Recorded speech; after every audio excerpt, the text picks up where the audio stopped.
Hey everyone, I'm Katie and this is South Island Kitchen. I have a whole bunch of my favorite recipes that I want to share with you, so I hope you'll stick around.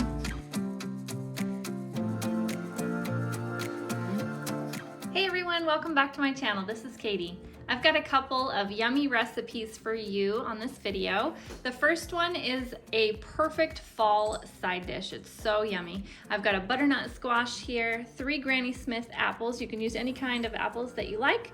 These just happen to be one of my favorites. I've got honey, cinnamon, nutmeg, brown sugar, and butter. That's all you need for this amazing fall side dish. So let me show you how to put this together. I'm gonna go ahead and have my husband cut up my butternut squash for me because these have a really thick, tough skin on them and they're kind of hard to cut through. So I'm gonna let him take the skin off of this and cut this up for me. Meanwhile, I'm gonna start peeling all my apples and dicing them into little chunks.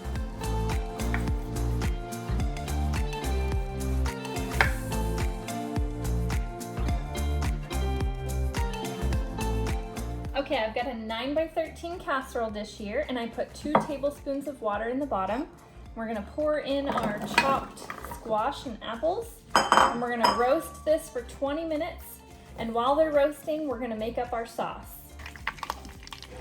Okay, I've got 3 tablespoons of butter melting in my pot and I'm gonna add 3 tablespoons of brown sugar, 3 tablespoons of honey, and then we're gonna add in some spices. I'm gonna add in half a teaspoon of nutmeg and half a teaspoon of cinnamon.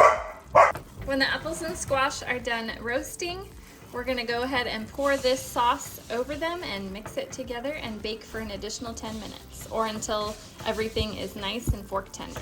Now that our sauce is in, I'm just stirring it around and then I'm gonna bake it for another 10 to 15 minutes or until I can poke the squash and apples and have them be fork tender.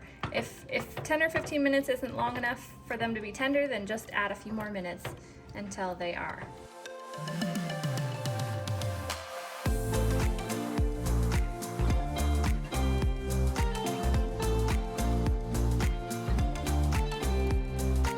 Luna, should we tell everyone what we're gonna make for dinner?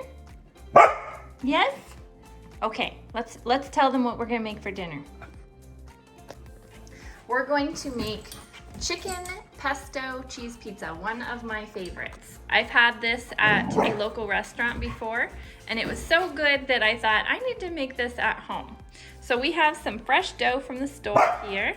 We've got 2 large chicken breasts that I cooked up and seasoned with salt and pepper, a couple of bags of mozzarella cheese, some ricotta cheese, some pesto with basil, and some feta cheese and some Parmesan cheese. So let's put this together. It's gonna be so yummy. When I use fresh pizza dough from the store, I have to let it sit out at room temperature for at least 30 minutes so that it's nice and stretchy and I can stretch it across my pan. If you try to do it when it's still really cold, it tears the dough and it makes it really hard to stretch out onto your pan. So you wanna make sure, leave it out at room temperature for at least a half an hour just to help it be a little bit stretchier. I took a spoon and added some of this ricotta cheese to a bowl. That way I can take my spatula here and I can spread it on my pizza crust.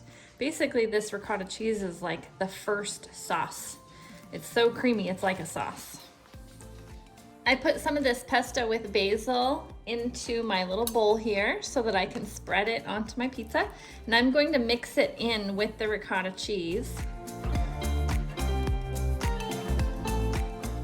Okay, time to add our mozzarella cheese. So I'm gonna just sprinkle this all over the top. I'm gonna use up this whole bag, plus I'm even gonna use some of the second bag because we want our cheese pizza to be very cheesy.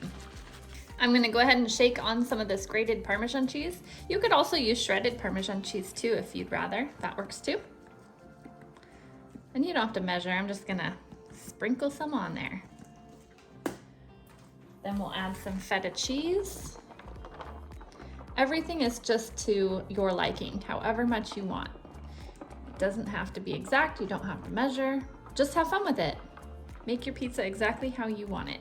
Last, we're gonna add our chicken. Again, I did 2 large chicken breasts cut up into little small bite-sized pieces, and I seasoned it with salt and pepper.